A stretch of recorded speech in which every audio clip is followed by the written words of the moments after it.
আমি আশফাক আহমেদ আপনাদের সকলকে আমন্ত্রণ জানাচ্ছি চ্যানেল ওয়ানের নিয়মিত আয়োজন নিউজ শো নির্বাচিত খবরে।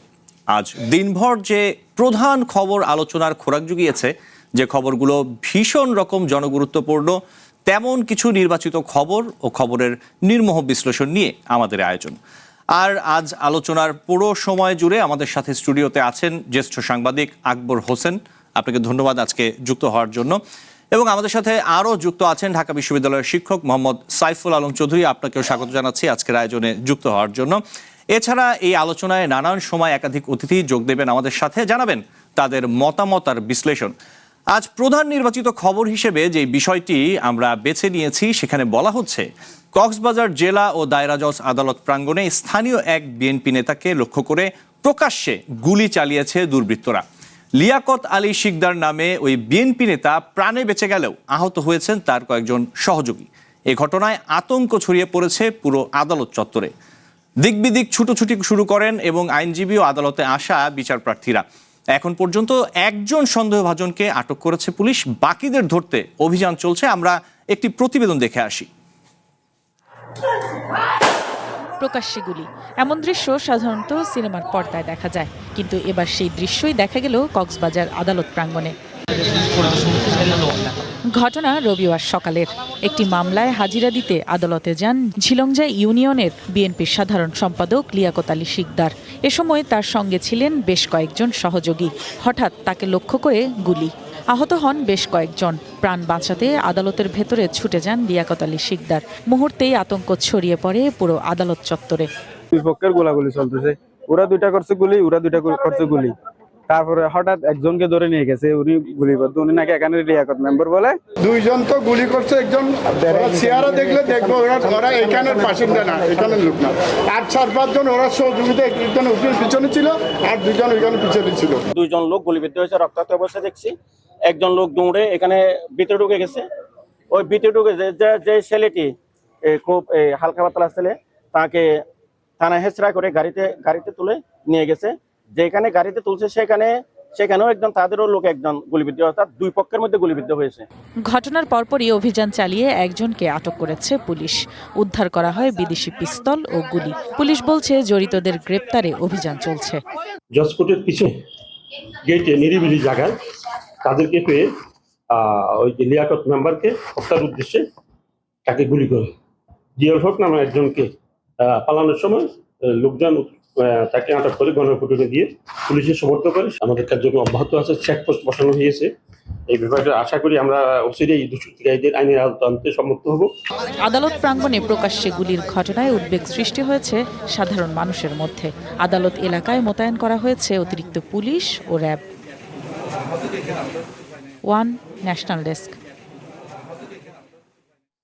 দেখছিলাম একটি প্রতিবেদন। আকবর হোসেন, আমি একটু শুরুতে আপনার কাছে আসি। আদালত চত্বরে গোলাগুলি, এমন একটি সুরক্ষিত জায়গায় অস্ত্র নিয়ে ঢুকে পড়া এবং গুলি করা, এটি প্রথম নয়, আমরা এর আগেও দেখেছি। সবকিছু মিলিয়ে আজকের যে ঘটনা এবং এই নিরাপত্তার যে বিষয়টি আদালতের প্রাঙ্গণে, আদালত চত্বরে, এই বিষয়ে আপনি কি বলবেন? অস্ত্র নিয়ে ঢুকে পড়া যায় সে জায়গায় চেলেই?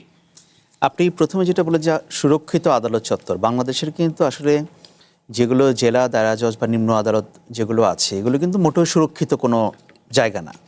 এখানে যে কেউ চাইলে যে কোনো কিছু ঘটাতে পারে, এটা এর আগেও আমরা দেখেছি। কিন্তু এখন যে রিপোর্টটা আমরা দেখলাম এবং যে দৃশ্য আমরা এখানে দেখলাম, এটা কিন্তু ভয়াবহ একটা চিন্তার বিষয় যে কি করে আদালত চত্বরে একজন ব্যক্তিকে সেখানে গুলি করা হচ্ছে এবং সেখান থেকে অনায়াসে পালিয়ে যাচ্ছে, একজনকে মনে হয় ধরা হয়েছে।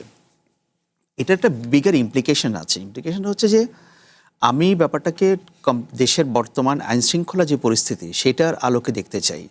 কারণ আপনি দেখেন যে এই ঘটনাগুলো, মানে ঠিক এই ধরনের ঘটনা না হলেও আইনশৃঙ্খলা পরিস্থিতির যে বিষয়টা, আপনি হয়তো বলবেন যে হয় একটা সরকার এসেছে মাত্র 3 মাস, এই 3 মাসের মধ্যে কি করতে পারে? 3 মাসের মধ্যে অনেক কিছুই করতে পারে না, আবার অনেক কিছুই করতে পারে। এখন এই ঘটনাগুলো কেন ঘটছে এই জন্য যে সরকারের দিক থেকে আমরা আইনশৃঙ্খলা রক্ষার ক্ষেত্রে খুব বেশি জোরালো কোনো পদক্ষেপ দেখতে পাচ্ছি না। এটা হচ্ছে বড় রিজন। আপনি দেখেন যে এই সো কল্ড যে মানে মবের যে ঘটনাগুলো আমরা ইন্টারিম গভর্নমেন্টের সময় থেকে দেখতে পাচ্ছি, সেই ধারাবাহিকতা কিন্তু এখনও চলছে। এবং আপনি দেখবেন যে ঝিনাইদহ পুলিশের থানার সামনে সেখানে বিএনপি নেতা কর্মীরা নাসিরউদ্দিন পাটোয়ারিকে সেখানে আটকে রেখেছিল মারার জন্য।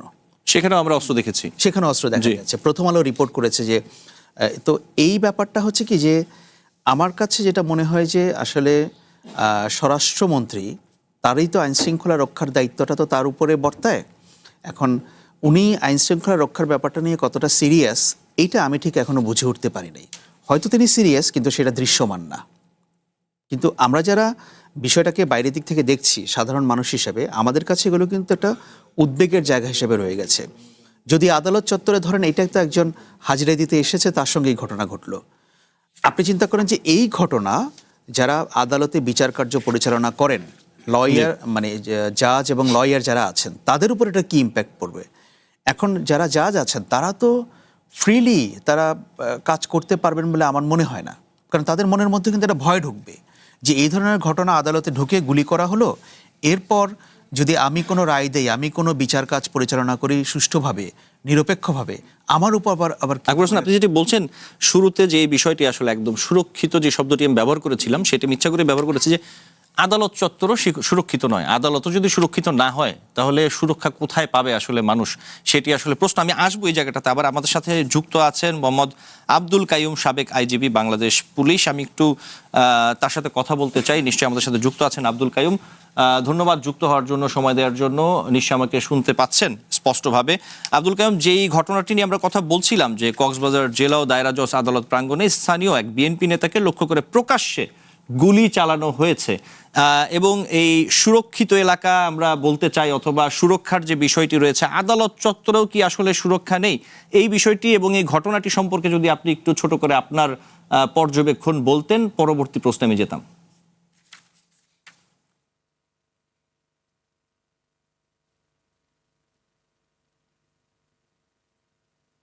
কি শেষ করেছেন? জি বলুন।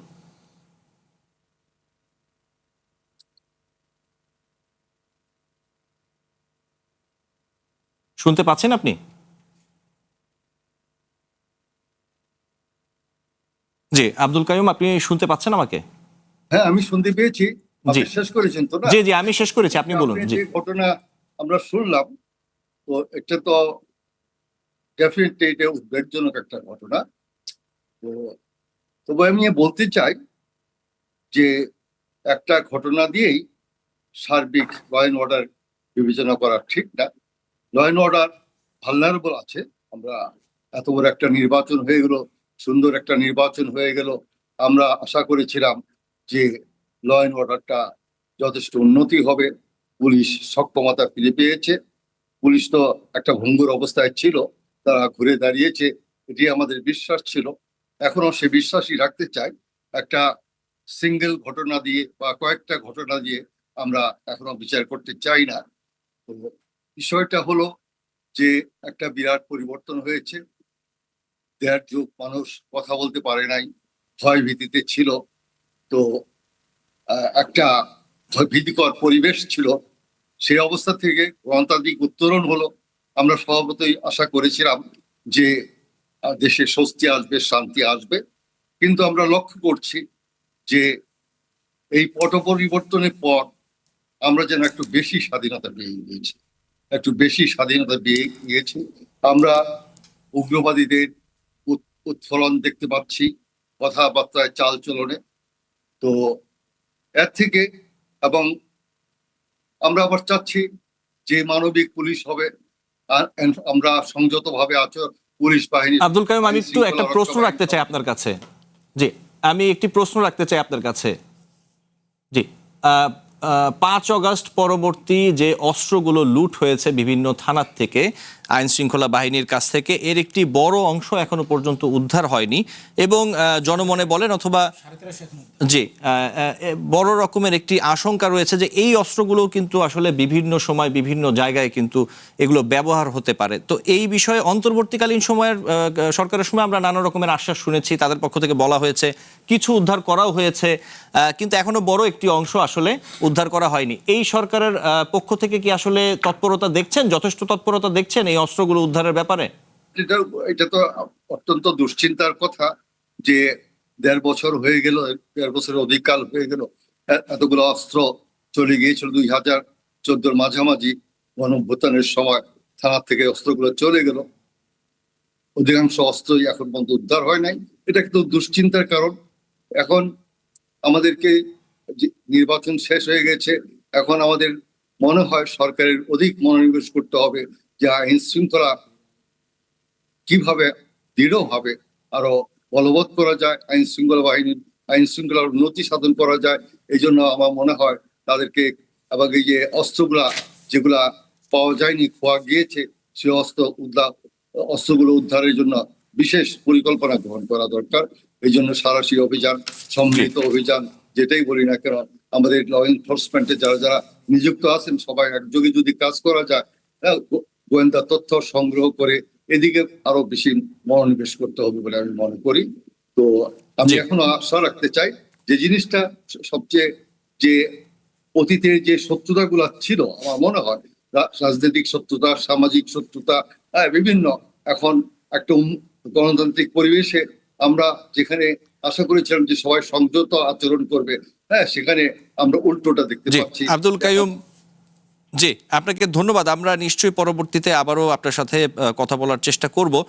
ধন্যবাদ যুক্ত হওয়ার জন্য। আমি একটু সাইফুল আলম আপনার কাছে আসি। যেমনটা আকবর হোসেন বলছিলেন যে, এবং আমরা বিভিন্ন সামাজিক মাধ্যম সহ বিভিন্ন জায়গায় অভিযোগ শুনতে পাচ্ছি, বিভিন্ন রাজনৈতিক নেতারাও বলছেন যে সরকারের ব্যর্থতার কারণেই আসলে দেশে খুন, ধর্ষণ, তারপরে নাগরিক নিরাপত্তার যে বিষয়গুলো রয়েছে এগুলো আসলে বেড়ে গেছে। সরকারের 3 মাস হয়েছে, যদি ধরি 3 মাস হয়েছে, আমরা বিগত 100 দিন হয়েছে, জি, এবং আমরা যদি দেখি যে আপনার অন্তর্বর্তীকালীন সরকারের সময় যে পরিস্থিতি ছিল, আইন শৃঙ্খলা পরিস্থিতি ছিল, সেই জায়গা থেকে বর্তমানে আপনি কিভাবে দেখছেন বিষয়টা? এই সরকারের সময় কি অবস্থা? দেখেন, কারণ আমরা দেশের জনগণ ভোট দিই হচ্ছে কেন, সরকার আনার জন্য কেন, আমি আসলে সামাজিক নিরাপত্তা রাষ্ট্রীয়ভাবে পাবো, সেটা সম্পূর্ণ দায়ভার যদি না পারে সেটা সরকারের, সেটা 1 দিনের হোক বা 5 বছরের হোক বা 5 দিনের হোক, এটা খুবই স্বাভাবিক কথা। এটা বিশ্বের যে কোনো দেশেই, এটা বাংলাদেশ বলে না। সো হ্যাঁ, সরকার বলতে পারে যে একটা খুব ভালনারেবল সিচুয়েশন ছিল, ইন্টারিম গভর্নমেন্ট 1.5 বছরের বেশি সময় পেয়েছে, তারা সেটা করতে পারেনি, সেটার লিগেসি করতে হচ্ছে। সো কিন্তু আসলে ওই যে শুরুর দিকে বলা হচ্ছিল যে বিএনপির একটা, যে কোনো নতুন সরকারের একটা হানিমুন পিরিয়ড থাকে। সো সে হানিমুন পিরিয়ড হানিমুনের মধ্যে থাকছে কিনা, এইগুলো হচ্ছে আইন শৃঙ্খলা পরিস্থিতি, অর্থনীতি, বাজার, সব কিছু, অনেক কিছু নির্ভর করে। তার মধ্যে সবচেয়ে বড় যে জিনিসটা সেটা হচ্ছে আমি আপনি সমাজের সবাই আসলে নিরাপদ কিনা। সো সেইটা তো দেখতেই পাচ্ছি। ধরেন এই যে আদালতের সামনে, শুধু আজকে ঘটনা না, গতকাল সম্ভবত খুলনায় একজনকে গুলি করে মেরেছে আদালতে পাড়াই, এবং এই কক্সবাজারে কিন্তু বিএনপির হামলা, এটা 2nd টাইম গত কয়েকদিনের মধ্যে। সো এইভাবে অনেক জায়গায় হচ্ছে, ঝিনাইদহ হয়েছে, ঢাকায় হয়েছে, হ্যাঁ।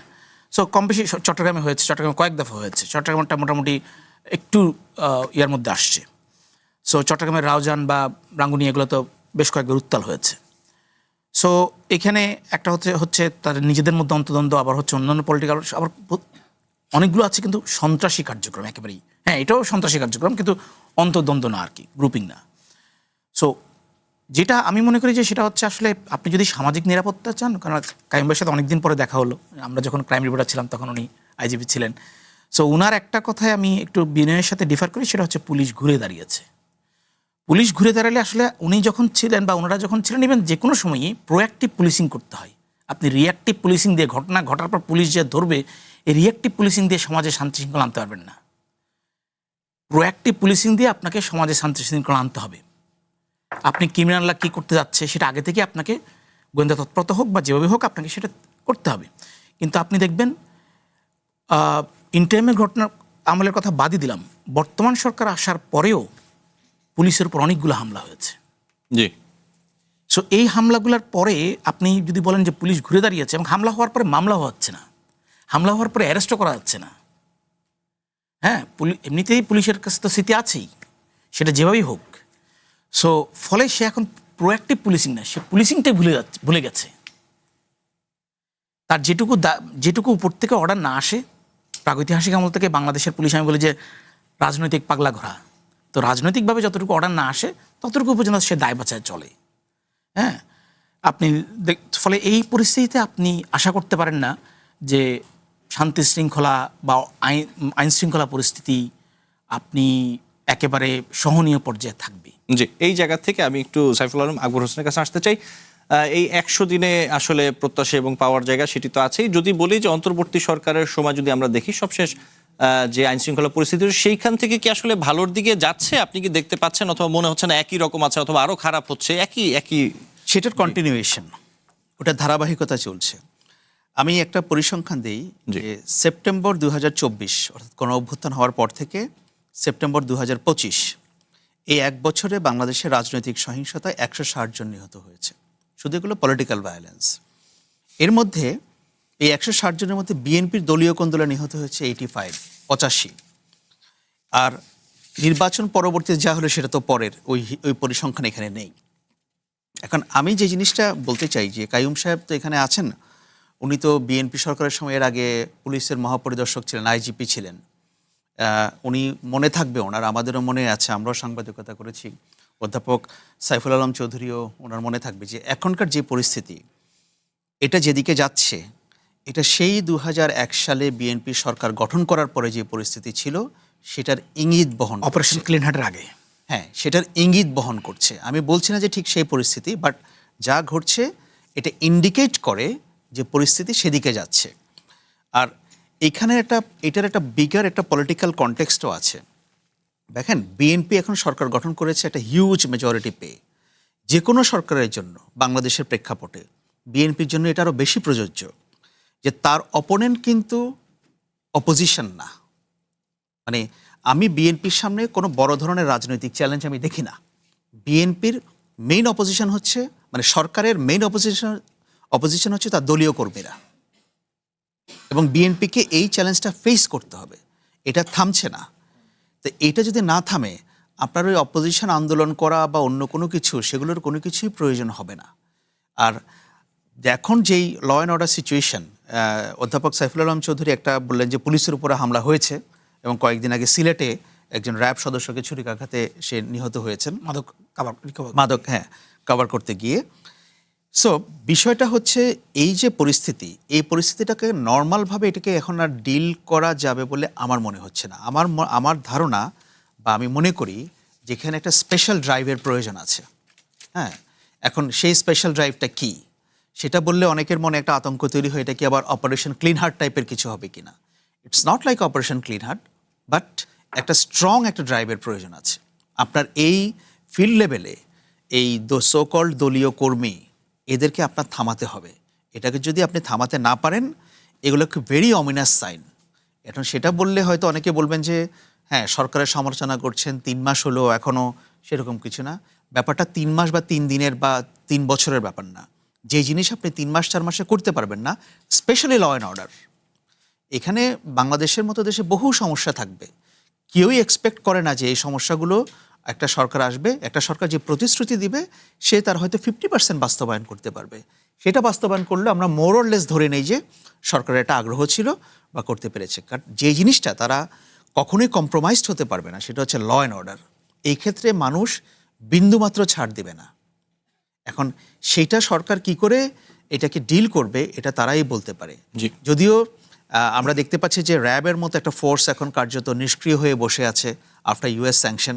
এখন র্যাব নিয়ে সরকারের কি চিন্তাধারা সেটা আমরা কিছুটা শুনেছি। তথ্য উপদেষ্টা বলেছেন যে হয়তো বা নামও পরিবর্তন হতে পারে নতুনভাবে। বাট আমি মনে করি যে বাংলাদেশে র্যাবটাকে ভেঙে দিয়ে, যেহেতু এটা একটা স্যাংশন ফোর্স, এটা নিয়ে আমরা খুব বেশি দূর অগ্রসর হতে পারবো না। এই র্যাবটাকে ভেঙে দিয়ে আমাদের নতুন একটা এলিট ফোর্স করা দরকার, এবং নতুন টিওআর এর মাধ্যমে, টার্মস অফ রেফারেন্সের মাধ্যমে। এবং সেই এলিট ফোর্সের কাজ হবে যেগুলো একটা অ্যাডভান্স লেভেলের ক্রাইম, এগুলোকে ডিল করা। আপনি শুধু পুলিশের উপর বসে থাকলে পুলিশ সব কাজ করতে পারবে না। কেন পারবে না দেখেন, আকবর হোসেন, আমি একটু আব্দুল কাইয়ুমের কাছে হয়ে আসি আপনার কাছে এবং সাইফুল আলমের কাছে। আব্দুল কাইয়ুম, আবার একটু আপনার কাছে আসতে চাই। যে আলোচনাগুলো হচ্ছিল আকবর হোসেন এবং সাইফুল আলম বলছিলেন, আপনি নিশ্চয়ই শুনছিলেন। এই জায়গায় যেই বিষয়টি যে পুলিশের মনোবল আসলে আবারও চাঙ্গা করার জন্য অথবা আইন শৃঙ্খলা পরিস্থিতি ভালো করার জন্য সবকিছু মিলে এই যে লুট হওয়া অস্ত্র এগুলো উদ্ধারের জন্য আপনি কি মনে করেন আপনার অভিজ্ঞতা থেকে আসলে যে সরকার এবং আইন শৃঙ্খলা বাহিনীর কোন কোন পদক্ষেপগুলো নেওয়া উচিত, অথবা কোন ব্যবস্থাগুলো আসলে আইন শৃঙ্খলা পরিস্থিতি উন্নত করার জন্য কোন ফ্রিডমগুলো আসলে পুলিশকে অথবা আইন শৃঙ্খলা বাহিনীকে দেওয়া উচিত বলে আপনি মনে করেন?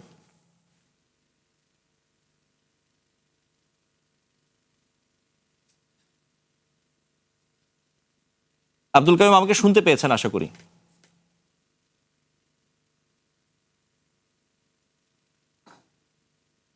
আব্দুল কাইয়ুম, আপনি কি আমাকে শুনতে পাচ্ছেন?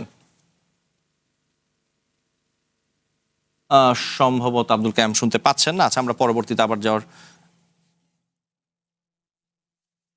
আলোচনায় এসেছে, র্যাব এবং পুলিশের কথাটা এসেছে, আইন শৃঙ্খলা উন্নতির প্রশ্নটা এসেছে।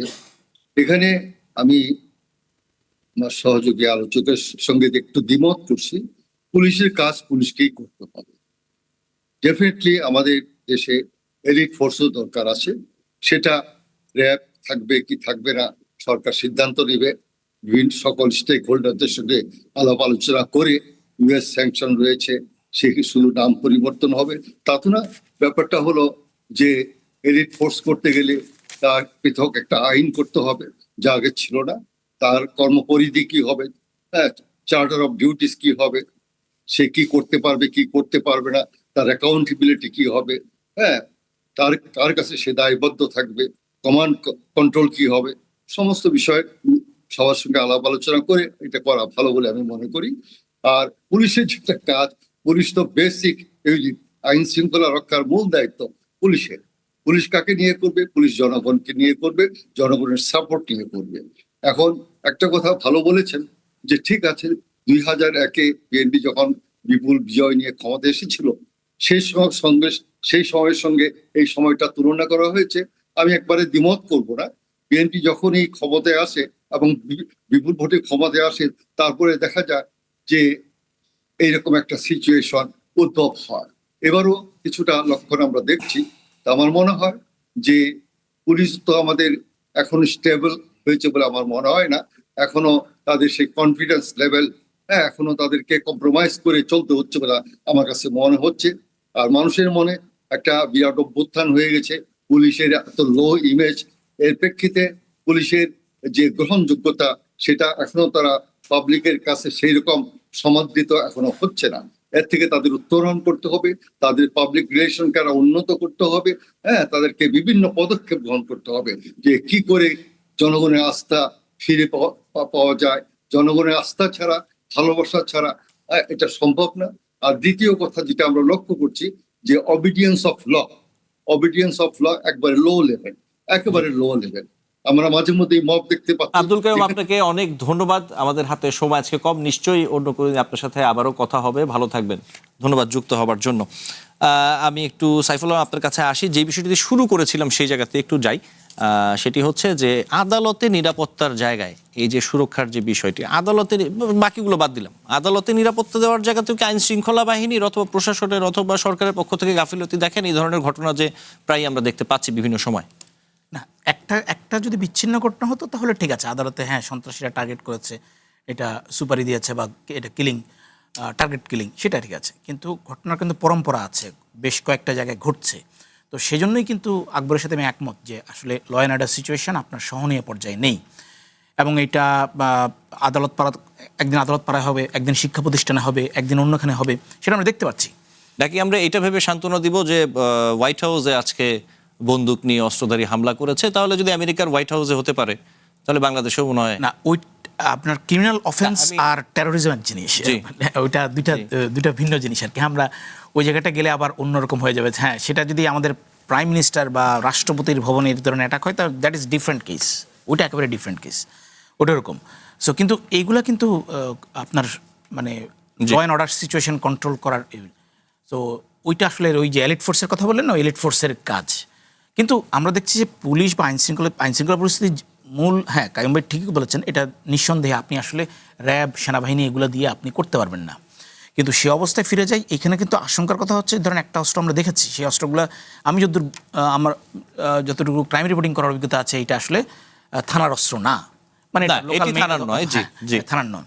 কিন্তু আপনি চিন্তা করেন এখনো পর্যন্ত 1361টা সম্ভবত লিথেল আর্মস মানে একটা বের করলে আপনি পুরো ঢাকা শহর আতঙ্ক করে ফেলা যাবে। হ্যাঁ, তাহলে এগুলো গেল কই? প্রায় 2 বছরের মতো হয়ে গেল, ঠিক আছে। এবং সাবেক স্বরাষ্ট্র উপদেষ্টা হঠাৎ করে ইলেকশনের আগে বললেন এগুলো তো পুকুরে পানিতে ফেলে দিয়েছিল, তাই এগুলো আর আশঙ্কার কিছু নেই। এটা অবাস্তব কথাবার্তা, তাই না? এবং আপনি দেখেন, আপনি সাইফুল আলম, আমাকে একটি বিরতি নিতে হবে, হ্যাঁ, বিরতি please, থেকে please. ফিরে আমি আসবো আপনার কাছে। প্লিজ, নির্বাচিত খবরে নিচ্ছি ছোট্ট একটি বিরতি, সাথে থাকুন।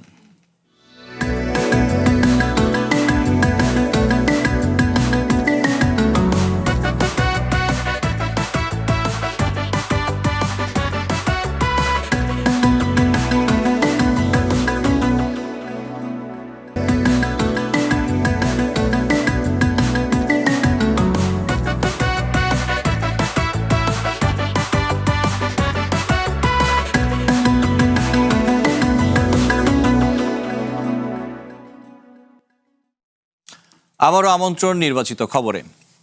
শিশু রামিসা হত্যা মামলার চার্জশিট দাখিল করেছেন তদন্ত কর্মকর্তা। এতে আসামি সোহেল রানার বিরুদ্ধে ধর্ষণ ও হত্যার অভিযোগ আনা হয়েছে। তার স্ত্রী স্বপ্নার বিরুদ্ধে আনা হয়েছে স্বামীকে সহযোগিতার অভিযোগ। আগামী 1 জুন অভিযোগ গঠনের শুনানির তারিখ ঠিক করেছে আদালত। এদিকে স্বরাষ্ট্রমন্ত্রী জানিয়েছেন বিশেষ আদালত গঠন করে হলেও 5 থেকে 7 দিনের মধ্যে রামিসা হত্যা মামলার বিচার শেষ করা হবে। এই সংক্রান্ত একটি প্রতিবেদন আমরা একটু দেখে আসতে চাই। রাজধানীর মিরপুরের পল্লবীতে শিশু রামিসাকে ধর্ষণের পর নির্মমভাবে হত্যা করা হয়। এ ঘটনার মাত্র 5 দিনের মধ্যে আদালতে চার্জশিট দাখিল করেছে পুলিশ। ঢাকার সিএমএম আদালতের চার্জশিট জমা দেন মামলা তদন্তকারী কর্মকর্তা। পরে অভিযোগ গঠন বিষয়ে শুনানির জন্য আগামী 1 জুন ধার্য করেছে শিশু সহিংসতা দমন ট্রাইব্যুনালের বিচারক মাসরুর সালিকিনের আদালত। 1/6/26 তারিখ থেকে এই মামলার বিচারিক কার্যক্রম শুরু হবে। এই চাঞ্চল্যকর মামলা এবং এই মামলা জনগণের যে দাবি এবং তার পিতা মাতার সবাই যে জনগণের যে দাবি এবং এই ধরনের ঘটনা তো বাংলাদেশে না ঘটতে পারে, এটার একটি বিচার হওয়া দরকার। দুপুরে সুপ্রিম কোর্ট প্রাঙ্গণে রামিসা সহ নারী ও শিশু নির্যাতনের চাঞ্চল্যকর অপরাধের দ্রুত বিচার নিশ্চিত করতে সুপ্রিম কোর্টের বিশেষ বেঞ্চ গঠনের দাবি জানিয়েছেন সুপ্রিম কোর্টের আইনজীবী সমিতির সভাপতি AM মাহবুব উদ্দিন খোকন। প্রধান বিচারপতি দাবি জানাচ্ছি এইসব স্পষ্টকাতর ঘটনাগুলো নিয়ে বিশেষ বেঞ্চ তৈরি করেন। বিশেষ বেঞ্চ করলে তাড়াতাড়ি আপনার নিষ্পত্তি হবে, জনগণ বিচার হয়েছে দেখতে পারবে, বুঝতে পারবে। রামিসা হত্যা মামলার সর্বোচ্চ গুরুত্ব দিচ্ছে সরকার বলে জানিয়েছেন স্বরাষ্ট্রমন্ত্রী সালাহউদ্দিন আহমেদ। রবিবার সচিবালয় BSRF সংলাপে তিনি জানান বিশেষ আদালত গঠন করে হলেও 5 থেকে 7 দিনের মধ্যে সর্বোচ্চ শাস্তি নিশ্চিত করা হবে। 5 থেকে 7 দিনের ভিতরে এই বিচার কার্য সমাপ্ত হবে। আদালতের বিষয়ে আমরা বিস্তারিত বলতে পারবো না, সেটা আমাদের ইখতিয়ার নাই। তবে আমরা নিশ্চিত যে মাননীয় আদালত এই প্রসিকিউশন টিমের বক্তব্য শুনে চার্জশিট দেখে এবং এভিডেন্স 164 এগুলো দেখে সঠিক সিদ্ধান্ত নেবেন। এদিকে দেশে একের পর এক শিশু ধর্ষণ ও হত্যার ঘটনার প্রতিবাদে মানববন্ধন করেছে নারী সাংবাদিক সহ রাজনৈতিক দলের নেতাকর্মীরা। দুপুরে রাজধানীর প্রেস ক্লাবের সামনে দ্রুত বিচার ও দোষীদের সর্বোচ্চ শাস্তির দাবিতে এই কর্মসূচি আয়োজন করে বাংলাদেশ নারী সাংবাদিক কেন্দ্র। যুব সমাজে এই বিকৃত মানসিকতা থেকে বের হয়ে আসে, তাহলে বাঁচবে আমাদের রামিসারা, বাঁচবে আমাদের দেশ। অপরাধ দমন হচ্ছে না, আইনমন্ত্রী উনি স্বরাষ্ট্রমন্ত্রীর কথা বলেন, আর স্বরাষ্ট্রমন্ত্রী উনি সংবিধানের ব্যাখ্যা দেন, আর দেশের মানুষের ধর্ষণ হচ্ছে, হত্যা হচ্ছে। দোষীদের দৃষ্টান্তমূলক শাস্তির দাবি জানিয়ে তারা বলেন দোষীদের এমন শাস্তি দিতে হবে যাতে ভবিষ্যতে কেউ এ ধরনের অপরাধ করার সাহস না পায়। সৈকত খান, ওয়ান নিউজ, ঢাকা। এই বিষয়ে আমরা একটু কথা বলতে চাই অ্যাডভোকেট কাজী জাহেদ ইকবাল, আইনজীবী ও মানবাধিকার কর্মী, তার সাথে তিনি আমাদের সাথে যুক্ত আছেন। আমি একটু যোগ করি, যেই প্রতিবেদনটি আমরা দেখলাম এর সাথে আরেকটি বিষয় রয়েছে। মেহেরপুরে 11 বছরের শিশুকে ধর্ষণের ঘটনায় শাকিল হোসেন নামের একজনের ফাঁসির আদেশ দিয়েছে আদালত। মাত্র 29 কার্য দিবসের মধ্যে বিচার কাজ শেষ হয়েছে। এই যে প্রতিবেদনটি দেখলাম এবং যে ঘটনাটি বললাম, এই বিষয়ে আপনি যদি কিছু যোগ করতে চান, কাজী জাহেদ ইকবাল। জি, নারী শিশু নির্যাতন দমন আইনের ক্ষেত্রে এমনিতেই আপনার আইনে বলে দেওয়া আছে যে এগুলো দ্রুততম সময়ে বিচারগুলো শেষ করতে হবে, তদন্ত 15 days এর মধ্যে করতে হবে যদি আসামি ধরা তাৎক্ষণিকভাবে ধৃত হয়, আর যদি ধৃত না হয় তাহলে এটা 30 days এর মতো করতে হবে। বিচারের ক্ষেত্রেও ব্যাপারটা ওই রকমই। সুতরাং এগুলা নারী শিশু নির্যাতন দমন আইনের ক্ষেত্রে আপনার মামলাগুলো দ্রুত বিচার হওয়াটাই একটা প্রসিডিওরের মধ্যে পড়ে। তবে নানান কারণেই সাক্ষীর অসুবিধা অথবা অন্য লজিস্টিক জনিত সমস্যার কারণে অনেক সময় আমরা বিচার বিলম্বিত হয়ে হতে দেখি।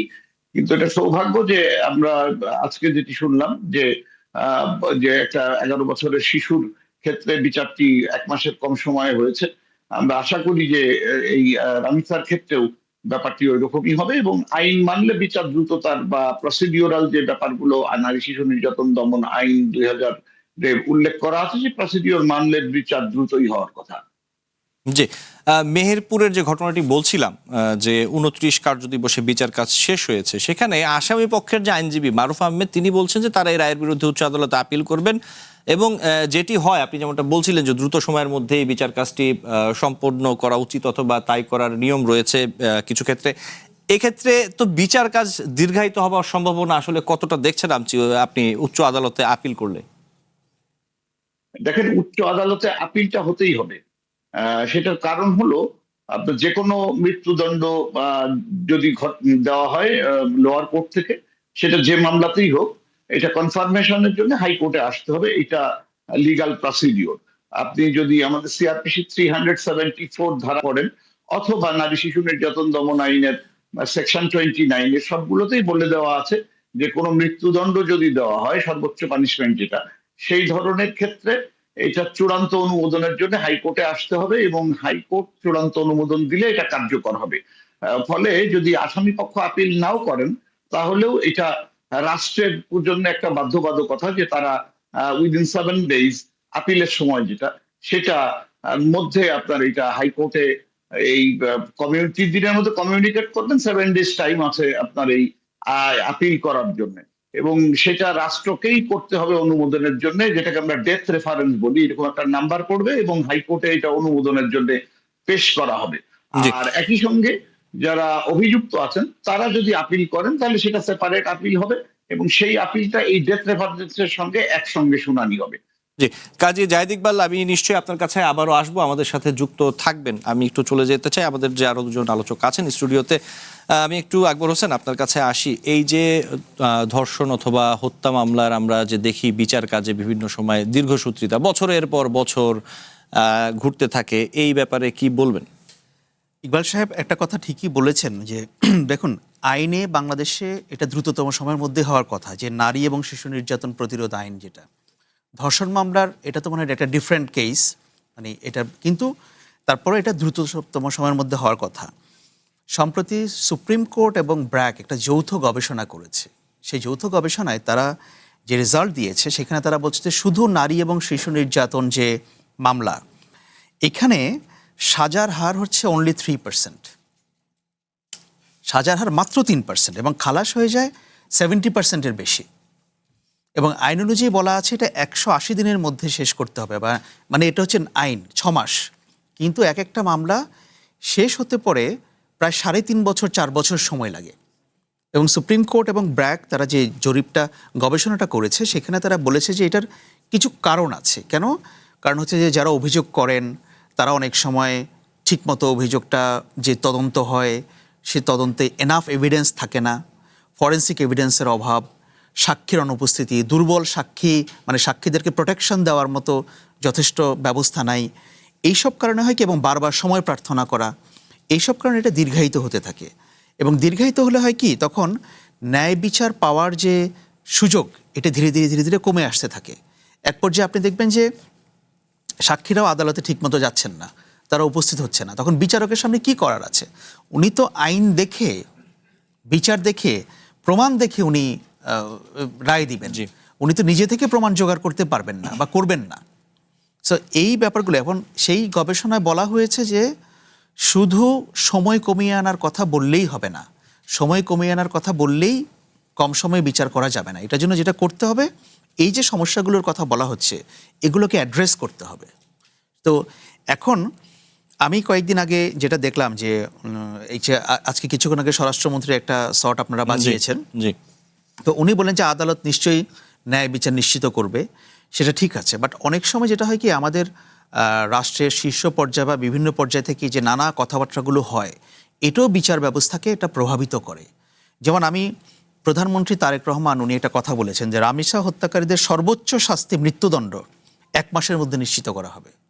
এই কথাটা বলা প্রধানমন্ত্রীর ঠিক হয়নি, ক্লিয়ারলি এটা ঠিক হয়নি। আদালত কি রায় দিবেন সেটা আদালত বুঝবে, এটা আদালতের এখতিয়ার। প্রধানমন্ত্রী উনি ওনার শব্দচয়নে বাক্যে উনি যথেষ্ট পরিমিত, কিন্তু উনি এই মন্তব্যটা কেন করলেন আমি ঠিক বুঝে উঠতে পারছি না।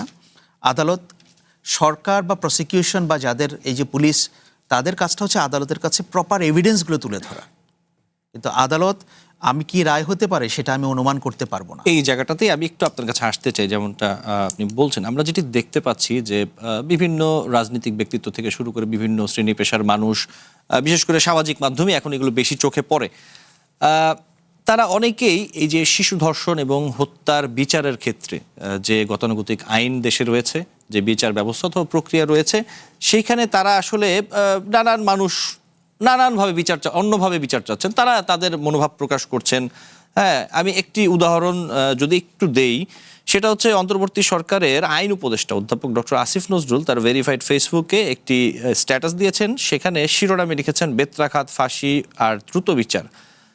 সেখানে তিনি লিখেছেন, ধর্ষক ও হত্যাকারীর কি শাস্তি হওয়া উচিত, তার জন্য মানুষের দুনিয়ার কোনো শাস্তি যথেষ্ট নয়, তবে শাস্তি অন্তত এমন হওয়া উচিত যাতে অপরাধীরা ভয় পায়, মানুষের মনে কিছুটা শান্তি আসে। শিশু ধর্ষণ এতটাই বেড়েছে যে আরও বেশ কিছু কথা লিখেছেন, শিশু ধর্ষণ ও হত্যাকারীর শাস্তি হওয়া উচিত প্রকাশ্যে 100 দোররা, বেত্রাঘাত, এরপর অপরাধী বেঁচে থাকলে ফাঁসি, এবং এই ধরনের আরও নানান কিছু আমরা দেখতে পাচ্ছি। এই যে বিষয়গুলো, এই বিষয়টি আপনি কিভাবে দেখেন? এগুলো খুবই পপুলিস্ট কথাবার্তা। আমি স্বরাষ্ট্রমন্ত্রীর একটা বক্তব্যের সঙ্গে একমত। উনি বলছিলেন যে আমরা তো এখন আর মধ্যযুগে নাই। ট্রু, আমাদের তো একটা আইন আছে, একটা সেট অফ রুলস আছে, আমাদের কোন অপরাধের জন্য কী ধরনের সাজা হবে, এবং এই ধরনের অপরাধের জন্য কিন্তু সর্বোচ্চ শাস্তি বাংলাদেশের আইনে নিশ্চিত করা আছে। সো এটা এভিডেন্স বেসড এবং আইন অনুযায়ী যেতে হবে।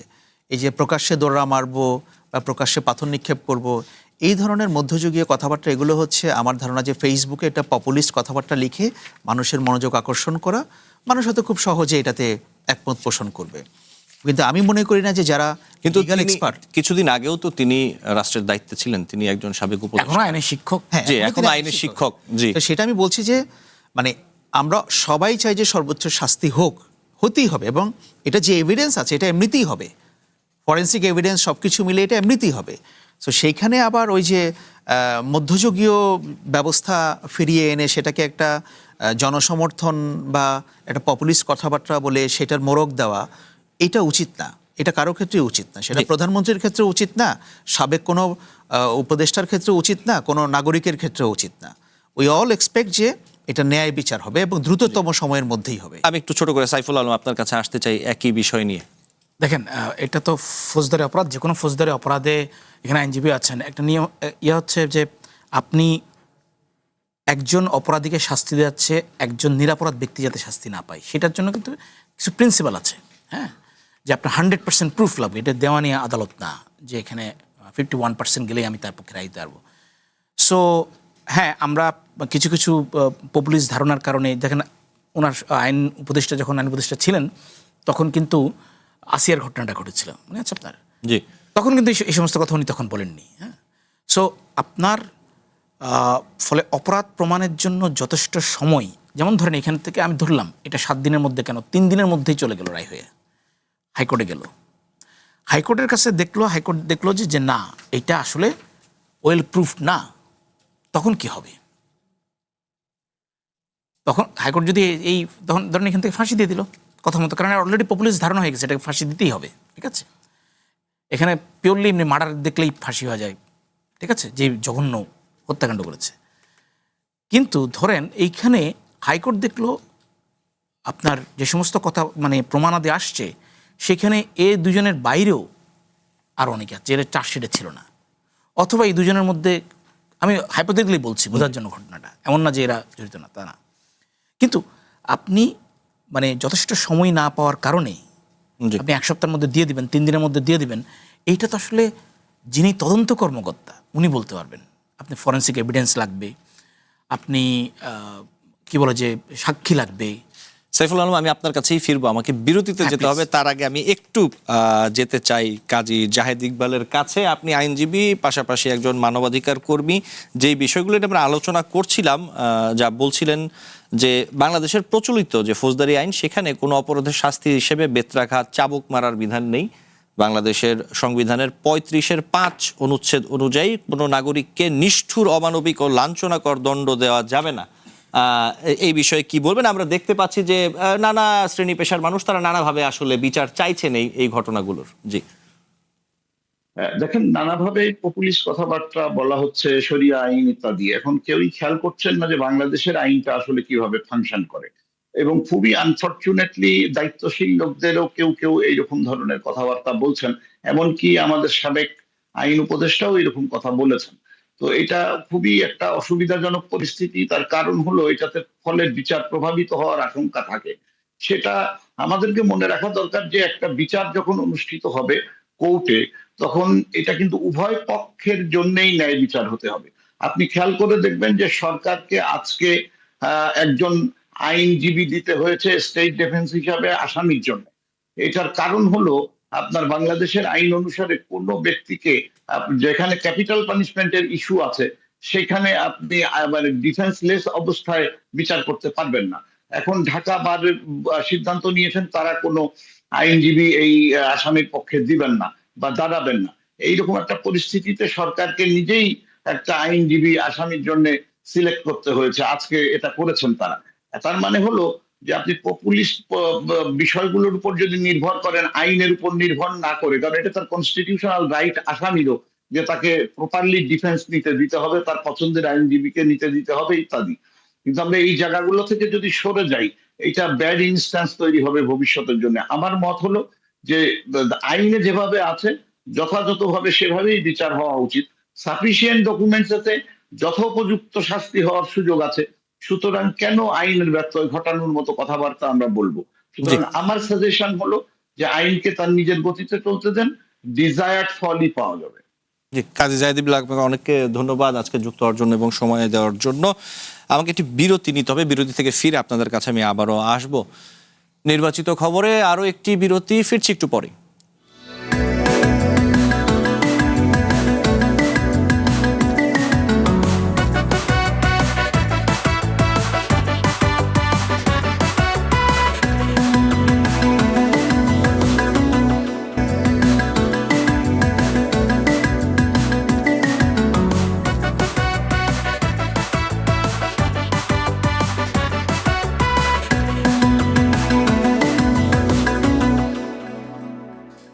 আবারও আমন্ত্রণ নির্বাচিত খবরে। আমি একটু সাইফুল আলম আপনার কাছে আসি। কাজী জাহেদ ইকবাল যে কথাগুলো বলছিলেন এবং যে আলোচনা চলছিল আসলে যে বিচার নিয়ে, আপনি কি বলবেন? না, আপনার যে কোনো আইন ব্যবস্থায় সবার জন্য সমান হওয়া উচিত, ঠিক আছে? সো আমাদের এক্সিস্টিং লতে, সংবিধানে যেটা আছে, এবং আপনি একজন আসামিরও যেটা রাইটস সেটা দিয়েই, কারণটা হচ্ছে এটা কেন হচ্ছে আসলে আমাদের মধ্যে এই এক ধরনের অ্যাংজাইটি কেন, সেটা হচ্ছে বিচারটা না পাওয়ার কারণে। দীর্ঘদিন ধরে আপনি দেখবেন যে আমাদের এই যে আসিয়ার পরে কি আর রেপ হয়নি? দেখা যাবে যে সেন্সেশনাল না হলে, সেন্সেশন ক্রিয়েট করতে না পারলে পত্রিকার ভিতরের পেজগুলো ছাপা হয় না। টেলিভিশনের কথা তো বাদই দিলাম, হ্যাঁ, অনলাইনের কথা তো বাদই দিলাম। কিন্তু যখনই কোনো একটা কারণে কোনো একটা ঘটনা, সেটা রেপ হোক বা মার্ডার হোক। ঠিক এই জায়গায় একটু আসি, যেহেতু আপনারা দুজনই সাংবাদিক এবং সাংবাদিকতার ছাত্র, যদি সেই জায়গা থেকে বলি যে কোনো একটি ঘটনা, যেমন আমরা এখন যেটি দেখতে পাচ্ছি যে যেটি হয়, আমরা গণমাধ্যম কর্মীরা যখন যেটি হয় সেটির পিছনেই কি আসলে সবসময় ছুটি, এই কারণে এই বিষয়গুলো তখন সামনে আসে নাকি অন্যান্য সময় আসলে এই জিনিসগুলো আমরা একটু মানে ওইভাবে দেখি না? এই যে ধর্ষণের অথবা হত্যার, শিশু ধর্ষণ, নির্যাতন, এই বিষয়গুলো কি এখন এই আসিয়ার কারণে খুব বেশি করে সামনে আসছে? জি, এই কারণে আপনার খুব বেশি সামনে আসছে। অন্য কোথায় কি হচ্ছে এগুলো একদম খুব বেশি খবর রাখা হচ্ছে, অন্য সময় রাখা হয় না। আচ্ছা, না, এটার কারণটা হচ্ছে কি, আমাদের এখন টিভি বলেন বা পত্রিকা বলেন, আমাদের এজেন্ডা সেটিংটা করে দিচ্ছে কিন্তু এখন সোশ্যাল মিডিয়া। যেমন আমি দেখি যে সোশ্যাল মিডিয়াতে মানুষ যেটা নিয়ে আলাপ করে, বিতর্ক করে, টিভি বা পত্রিকাগুলো সেটাকে পিক করতে পছন্দ করে। আগে যেটা হতো, যখন সোশ্যাল মিডিয়ার প্রেজেন্স ছিল না অত স্ট্রং, তখন মেইন স্ট্রিম মিডিয়ায় কিন্তু এজেন্ডা সেট করতো। আপনি আপনার টিভিতে বা আপনারা যেভাবে এজেন্ডা সেট করতেন, মানুষ সেটাই দেখতো। এখন ব্যাপারটা হয়েছে উল্টো, এখন জনগণ এজেন্ডা সেট করে দিচ্ছে।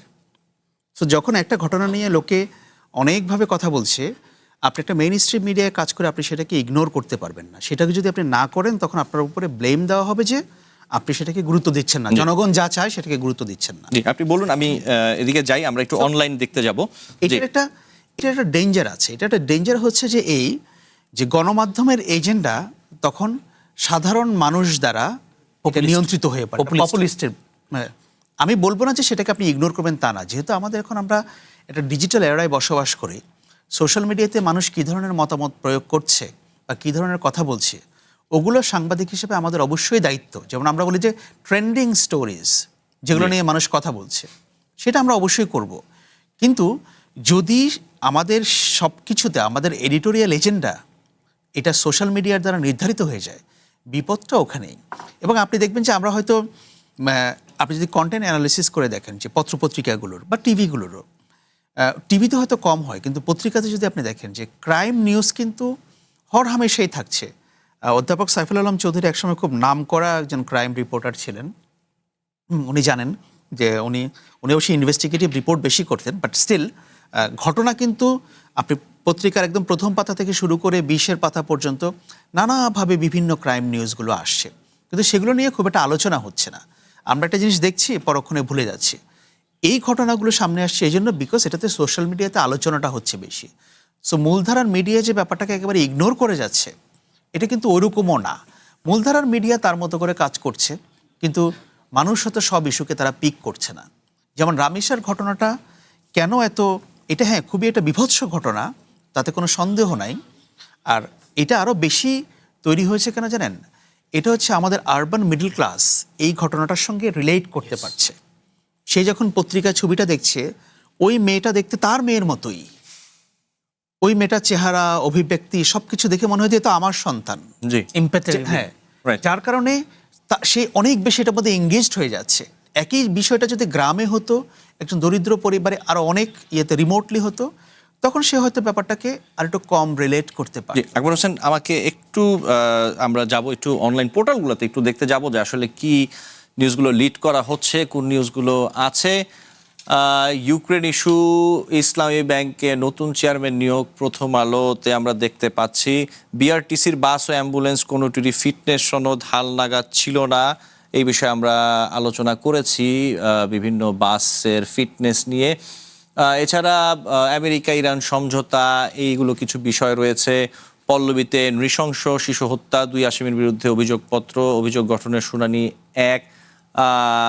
বার্তা কক্ষতে দেখা যাচ্ছে শিশু ধর্ষণ, হত্যা, নির্যাতন স্থায়ী সমাধানের পথ কি, যেগুলো আমরা আলোচনা করছিলাম, এগুলো আসলে স্থায়ী সমাধান আদৌ হয় কিনা আমার জানা নেই। স্থায়ী সমাধানের আসলে পথ কি হতে পারে, এই ছিল। আমরা আরেকটি অনলাইন পোর্টাল একটু দেখতে চাই, যদি একটু বিবিসি বাংলার অনলাইন পোর্টালটা একটু দেখি যে সেখানে কি রয়েছে। বাংলাদেশি ও রোহিঙ্গা অনুপ্রবেশকারীদের জন্য পশ্চিমবঙ্গের প্রতি জেলায় হবে আটক শিবির।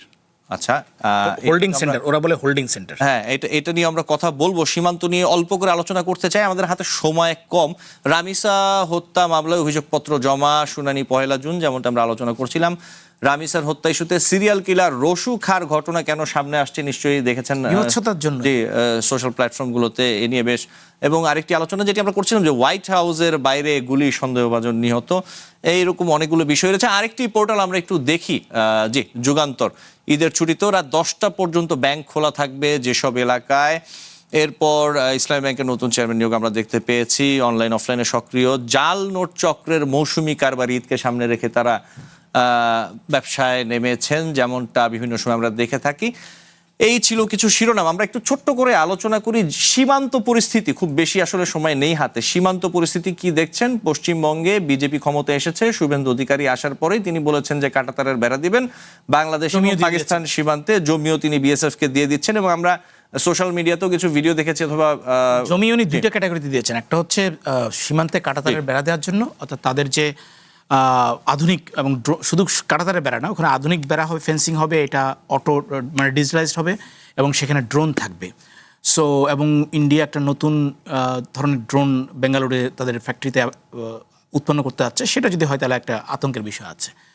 সেটা হচ্ছে বড় বিষয় হচ্ছে 120 একর জমি তারা দিবে হচ্ছে গিয়া আপনার ওদের চিকেন নেক মানে শিলিগুড়ি সীমান্তে। এইটা আসলে ফেন্স দেওয়ার জন্য কিনা এটা ক্লিয়ার না, কারণ এটা ওই যে 50 একর সীমা ফেন্স দেওয়ার জন্য সেটার বাইরে।